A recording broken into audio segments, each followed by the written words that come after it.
Where's the light good? Oh my God, it's Dean Monroe. Hi. Where's the light? Oh, you're fine. You know what? Let's walk over there. Hi. Hello. How you doing? Very, very good, even though it's early in the morning. Well, it's a little early in the morning for you, but well, now, because you're from London. Technically for porn, it's a little early. Well, technically for porn, it's a little early, but it's also, I mean, you're from London, so therefore that's like an extra 8 hours. So Oh, yeah, technically, but I'm this is like well-adjusted. 4 in the afternoon. I'm adjusted. Are you adjusted? Yeah. Now, okay, because you fly around a lot. I mean, that's because you're.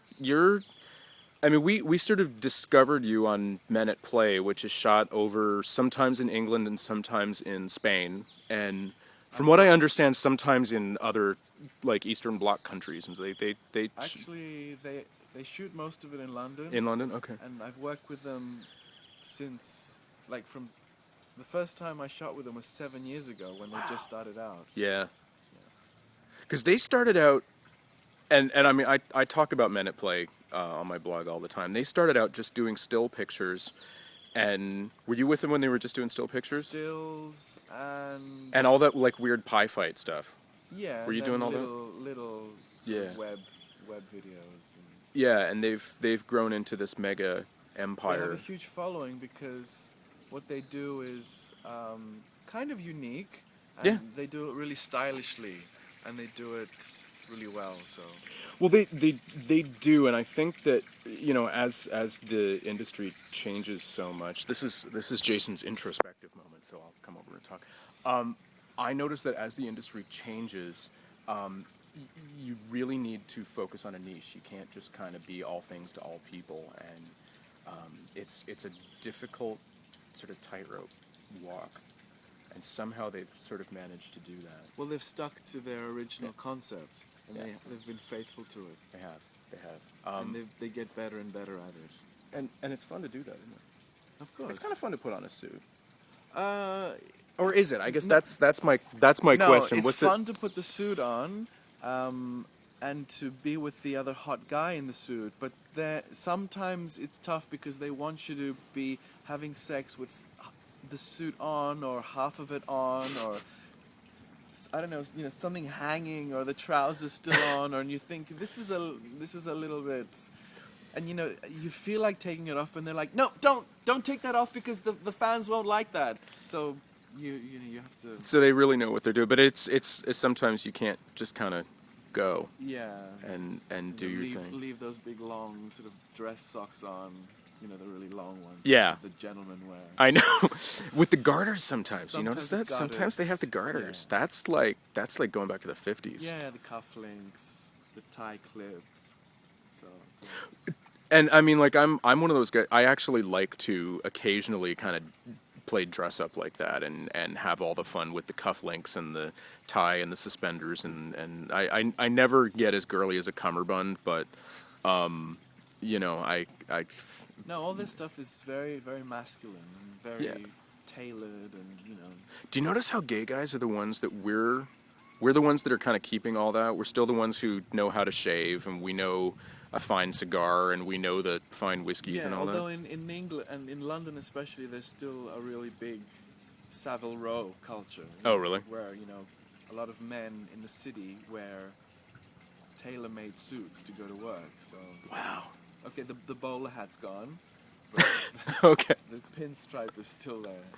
All right. So, okay, and here in LA, no one wears suits. No, nobody does. I don't see anyone, even doing business, they don't wear suits. No, you go down to downtown LA and you go to the banks, and they're all wearing like khakis and button-down shirts. Like they all kind of look like they're going bowling or something. Yeah. It's a very strange thing. We touched on this a minute ago, but you travel a lot. Like you've probably shot on more continents than most porn stars, and you've also been at it for a long time. Yeah. I've been at it for a long time, but not intensively at it. I've kind of come in and out of it. Right. You kind of come and go. Yeah. So you actually have like a day job and stuff. I have other. Yeah, we all. I shouldn't say we all have day jobs. This is my day job. But that being said, I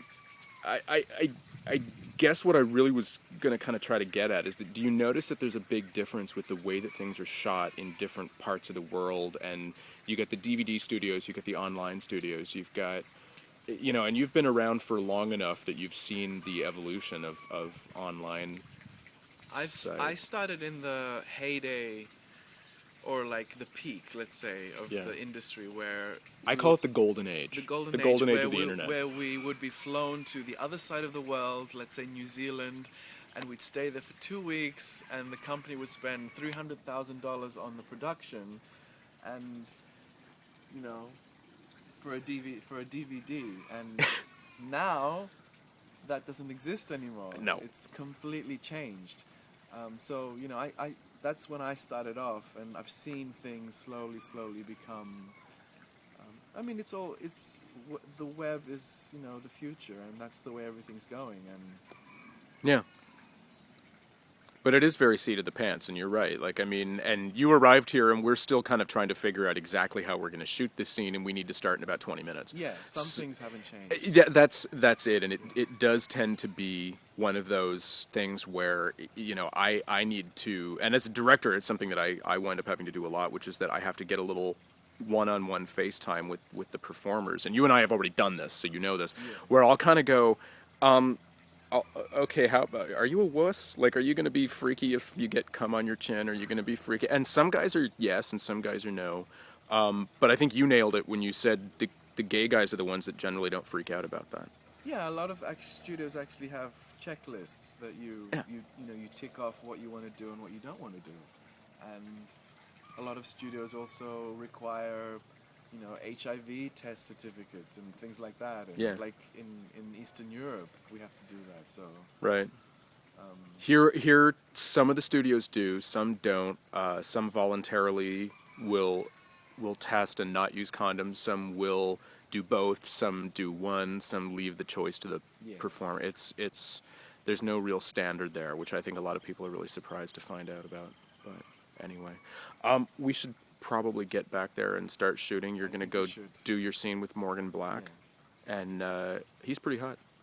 He is very hot, and actually he's one of the few guys, for me at least, that I've seen his pictures, and then you see the person in the flesh, and they're like way hotter, way better in the flesh. Yeah, he is, and I'm hoping we can capture that.